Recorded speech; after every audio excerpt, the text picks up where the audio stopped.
Breaking news చూస్తున్నాం. మోంతా తుఫాన్ ప్రళయంలా దూసుకొస్తోంది. ఏపీని పెద్ద ఎత్తున ఈ మోంతా తుఫాన్ కొంత భారీ వర్షాల నేపథ్యంలో అతలాకుతలం చేయబోతోంది. ఇప్పటికే తీర ప్రాంతాల్లో హైటెన్షన్ నెలకొంది. నెల్లూరు, తిరుపతి, గుంటూరు, కృష్ణా, కడప ఈ ప్రాంతాల్లో హైటెన్షన్ నెలకొంది. ఇక ఉభయ గోదావరి జిల్లాల్లో 3 రోజుల పాటుగా పలు స్కూళ్ళకి కూడా సెలవులు ప్రకటించినట్టు తెలుస్తోంది. సో ముఖ్యంగా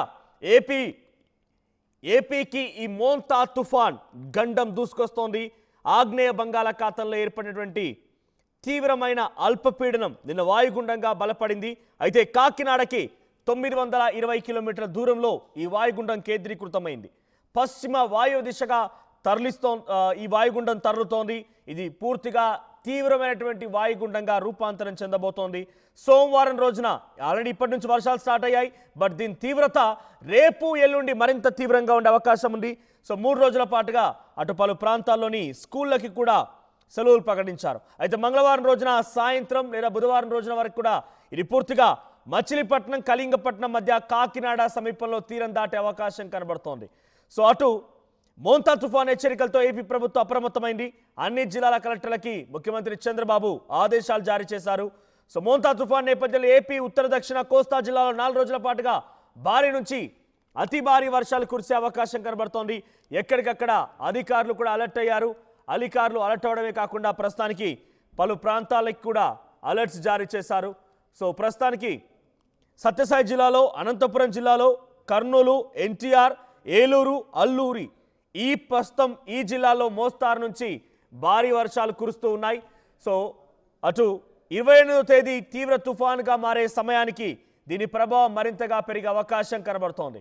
సో 29వ తేదీన కాకినాడ సమీపంలో ఇది తీరం దాటే అవకాశం కనబడుతోంది. తుఫాన్ హెచ్చరికల నేపథ్యంలో పలు జిల్లాలకి స్కూళ్ళకి సెలవులు ప్రకటించారు. అన్నమయ్య, కడప జిల్లాలో సెలవులు ప్రకటించారు. 27, 28, 29 ఈ తేదీలో ఎన్టీఆర్, బాపట్ల, కృష్ణా, గుంటూరు జిల్లాలో సైతం సెలవులు ప్రకటించినట్టు తెలుస్తోంది. ఇక ఐఎండీ హెచ్చరికలతో ఏపీ సర్కార్ అప్రమత్తమైంది. కలెక్టర్లు, ఎస్పీలతో వీడియో కాన్ఫరెన్స్ నిర్వహించారు ముఖ్యమంత్రి చంద్రబాబు.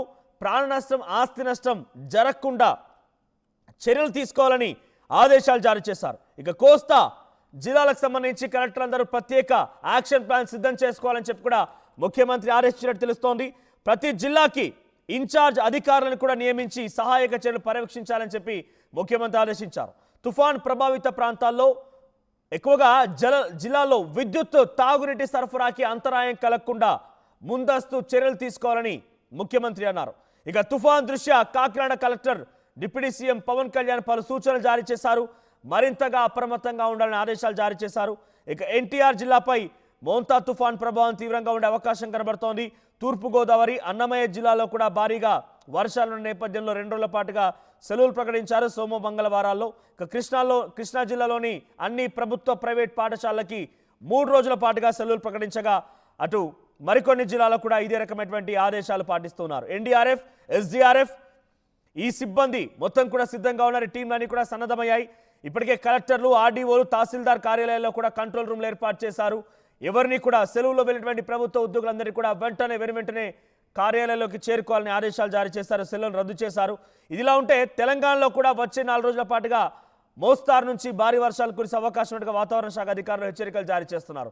సో మీరు విజువల్లో చూడొచ్చు, ఎక్కడికక్కడ గతంలో ఎటువంటి సిచ్యువేషన్లు కొన్ని వర్షాలు వచ్చిన నేపథ్యంలో అర్థం చేసుకోవచ్చు. ఇటువంటిదే మిచాంగ్ తుఫాన్ డిసెంబర్ నెలలో నమోదైంది 2023లో. అప్పుడు తమిళనాడు, ఆంధ్రప్రదేశ్ ప్రాంతాలు ద మోస్ట్ ఎఫెక్టెడ్ ఏరియాస్గా ఉండిపోయాయి. Especially coastal and southern districts like Nellore, Bapatla, Machilipatnam ఈ 3 ప్రాంతాలు ఆంధ్రప్రదేశ్లో భారీ ప్రభావం చూపించింది మిచాంగ్ తుఫాన్ అనేది. సో చాలా చోట్ల బాపట్లలో కొన్ని ప్రాంతాల్లో ల్యాండ్ ఫాల్ అంటే కొన్ని సందర్భాల్లో కొండ చెర్లు విరిగిపడాలు, తర్వాత ఫ్లడ్డింగ్స్ రావడాలు, తర్వాత చాలా చోట్ల ఇన్ఫ్రాస్ట్రక్చర్, రోడ్లు, భవనాలు, ఎత్తైనటువంటి బ్రిడ్జీలు, పవర్ సప్లై కూడా అంతరాయం కలిగింది. ఆ తర్వాత మరోసారి కూడా ఇటువంటి తుఫాన్ అక్టోబర్ 2025లో కూడా ఇప్పుడు ముంచుకొస్తోంది. మోంతా తుఫాన్ అనేది పెద్ద ఎత్తున ఇప్పుడు అందరినీ కూడా భయభ్రాంతం గురి చేస్తోంది. సో ఇక్కడ మళ్ళీ చెప్తున్నాను, మోంతా తుఫాన్ ప్రభావం ఆంధ్రప్రదేశ్లో పలు జిల్లాల్లో, ముఖ్యంగా కోస్తాంధ్ర, గోదావరి జిల్లాల్లో, అటు సీమ జిల్లాలో, కోనసీమ జిల్లాలో కూడా చాలా ప్రభావం ఉండే అవకాశం ఉంది. సో దీని ప్రభావంతో 90 నుంచి 100 కిలోమీటర్ల వేగంతో గాలులు వీయొచ్చు అంట. సో ఎంత ప్రభావం అర్థం చేసుకోండి. 90 నుంచి 100 కిలోమీటర్ల వేగంతో గాలులు కూడా ఎక్స్ట్రీమ్లీ హెవీ రెయిన్ఫాల్ జారీ చేశారు. రెడ్ అలర్ట్ జారీ చేశారు. 90 నుంచి 100 కిలోమీటర్ల వేగంతో గాలులు వీస్తాయట. సో ప్రస్తుతానికి ప్రికాషనరీ మెజర్స్తో అంత సిద్ధంగా ఉన్నారు. స్కూల్స్ క్లోజర్స్ ప్రకటించారు. ఎక్కడికక్కడ అధికారులను కూడా అప్రమత్తంగా ఉండమని చెప్పి ప్రభుత్వ పెద్దలు ఆదేశాలు జారీ చేశారు. మా ప్రతినిధి శివరామకృష్ణ సిద్ధంగా ఉన్నారు. శివరామకృష్ణ, సో ఇప్పుడు 3 రోజుల పాటుగా ఎటువంటి పరిస్థితులు ఉండబోతున్నాయి? వాతావరణ శాఖ అధికారులు హెచ్చరికల నేపథ్యంలో అధికారులు ఏ రకంగా అలర్ట్గా ఉన్నారు? సో మోస్ట్ ఎఫెక్టెడ్ ఏరియాస్గా ఏ ప్రాంతాన్ని ప్రకటించారు? అప్డేట్స్ ఏంటి? మనోజ్, ఏపీలో నిజంగా ముంచుకొస్తుంది మోంతా తుఫాన్. తీర ప్రాంతాల్లో టెన్షన్ వాతావరణం అయితే నెలకొంది. నెల్లూరు, తిరుపతి, గుంటూరు, కృష్ణా, కడప, ఉభయ గోదావరి జిల్లాలో 3 రోజుల పాటు భారీ వర్షాలు అయితే కురుస్తాయి.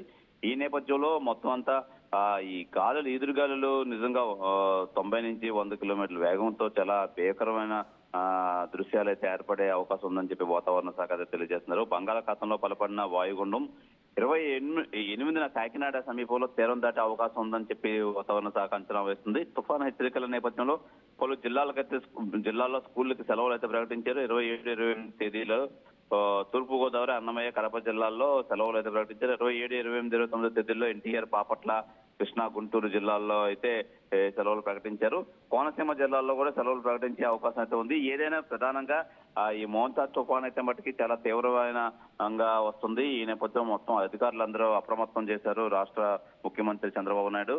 అయితే ఇప్పటికీ సెలవులు, అధికారులు ఎవరైనా సెలవులు పెడితే మళ్ళీ ఇమీడియట్ గా సెలవులు క్యాన్సిల్ చేసుకుని హెడ్ క్వార్టర్స్ లో రిపోర్ట్ చేయాలని చెప్పి వాళ్ళందరికీ ఆదేశాలు అయితే జారీ చేశారు. ఈ నేపథ్యంలో మత్స్యకారులు ఎట్టి పరిస్థితుల్లోనే వేటకు వెళ్ళకూడదు. ఒకవేళ వేటకు వెళ్ళిన వాళ్ళు తిరిగి ప్రయాణం అవ్వాలి, లేదంటే ఎక్కడెక్కడ తీర ప్రాంతానికి అయితే చేరుకోవాలని చెప్పి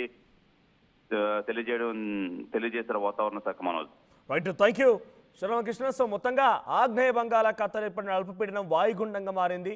ఇది అటు కాకినాడ తీరానికి 920 కిలోమీటర్ల దూరంలో ఇప్పుడు ప్రస్తుతానికి కేంద్రీకృతమైంది. వెల్లిగారి ఆంధ్రప్రదేశ్ వైపుగా కదులుతోంది. గంటకి సుమారుగా చాలా వేగంగా కదులుతోంది. 90 నుంచి 100 కిలోమీటర్ల వేగంతో గాలులు కూడా వీస్తాయని చెప్తున్నారు వాతావరణ శాఖ అధికారులు. ఐఎండీ వాతావరణ శాఖ అధికారులు చెప్తున్న వివరాల మేరకి అండమాన్ నికోబార్కి 510 కిలోమీటర్ల దూరంలో, చెన్నైకి 890 కిలోమీటర్ల దూరంలో, కాకినాడకి 920 కిలోమీటర్ల దూరంలో, ఇక ఒడిశాకి 1000 కిలోమీటర్ల దూరంలో ఈ యొక్క వాయుగుండం కేంద్రీకృతమైంది. పశ్చిమ వాయువ దిశగా ఇది కదులుతోంది కాబట్టి దీని ప్రభావం ఆంధ్రప్రదేశ్ పైన ఎక్కువగా ఉండే అవకాశం ఉంది. సో సోమవారం, మంగళవారం, బుధవారం ఈ 3 రోజుల్లో భారీగా వాతావరణ శాఖ అధికారులు రెడ్ అలర్ట్ జారీ చేశారు. అయితే దీంట్లో విశాఖపట్నం, మచిలీపట్నం, కృష్ణపట్నం, నిజాంపట్నం, గంగవరం, కాకినాడ పోర్టులకి 1 నెంబర్ హెచ్చరికలను జారీ చేశారు. తీవ్ర తుఫాను తీరం దాటే సమయంలో గరిష్టంగా 110 కిలోమీటర్ల వేగంతో గాలులు కూడా వేయొచ్చని రాష్ట్ర వాతావరణ శాఖ అధికారులు హెచ్చరికలు జారీ చేస్తున్నారు. ఇక ఆదివారం రోజున శ్రీ పొట్టి శ్రీరాములు, నెల్లూరు, తిరుపతి ఈ జిల్లాలకి భారీ వర్ష సూచన జారీ చేశారు. సోమవారం బాపట్ల, ప్రకాశం, పొట్టి శ్రీరాములు, నెల్లూరు, తిరుపతి, అన్నమయ్య, వైఎస్ఆర్ కడప, తర్వాత బిఆర్ అంబేద్కర్ కోనసీమ, పశ్చిమ గోదావరి, కృష్ణా, గుంటూరు, పల్నాడు, చిత్తూరు ఈ జిల్లాలో అలర్ట్ జారీ చేశారు. ఇక మంగళవారానికి ఇది మరింతగా రెట్టింపే అవకాశం ఉంది. బుధవారం రోజున ఇది కాకినాడ దగ్గర మళ్ళీ తీరం దాటే అవకాశం కనబడుతోంది. సో ప్రస్తుతానికి వాతావరణ శాఖ అధికారులు ఆర్టీవీతో మాట్లాడుకొచ్చారు. వారేం మాట్లాడారో చూద్దాం. రానున్న 4 రోజుల్లో అంటే నిన్న ఏర్పడినటువంటి సుస్పష్టమైనటువంటి అల్పపీడనము ఈరోజు ఉదయం 5:30కి ఆగ్నేయ బంగాళాఖాతంలో ఏర్పడినది. ఇది పశ్చిమ దిశగా ప్రయాణిస్తూ ఈరోజు ఉదయం 8:30కి అదే ప్రాంతమైనటువంటి ఆగ్నేయ బంగాళాఖాతంలో కేంద్రీకృతమై ఉన్నది. ఇది పశ్చిమ వాయు దిశగా ప్రయాణిస్తూ రేపు ఉదయానికల్లా తీవ్ర వాయుగుండంగా ఏర్పడే అవకాశం ఉన్నది. ఇది మరియు అదే దిశలో ప్రయాణిస్తూ 27 ఉదయం లేదా ఉదయానికల్లా ఆగ్నేయ బంగాళాఖాతం మరియు దాని పరిసర ప్రాంతంలో ఉండే పశ్చిమ మధ్య బంగాళాఖాతంలో తుఫానుగా ఏర్పడే అవకాశం ఉన్నది. ఇది మరింత బలపడి వాయు దిశగా ప్రయాణిస్తూ తీవ్ర తుఫానుగా ఏర్పడే అవకాశం ఉన్నది. 28 ఉదయానికల్లా తీవ్ర తుఫానుగా మారే అవకాశం ఉన్నది. ఇది మరియు అదే దిశలో ప్రయాణిస్తూ అంటే ఉత్తర వాయు దిశగా నార్త్ వెస్టర్లీ దిశగా ప్రయాణిస్తూ అదే కోస్తా తీరము తీరాన్ని ఆనుకుని ఉన్నటువంటి కళింగపట్నం మరియు మచిలీపట్నం మధ్యలో 28 సాయంత్రం లేదా రాత్రి కల్లా కాకినాడ దగ్గరలో తీవ్ర తుఫానుగా తీరాన్ని దాటే అవకాశం ఎక్కువ ఉన్నది. ఈ యొక్క వాయుగుండం తీవ్ర వాయుగుండం తీవ్ర తుఫానుగా మారే క్రమాల్లో రాబోయే 5 రోజుల్లో వాతావరణ విశేషాలు ఏ రకంగా ఉంటున్నాయంటే, వర్షపాతాలు రానున్న 24 గంటల్లో పెద్దగా భారీ వర్షాలు ఏమీ లేవు.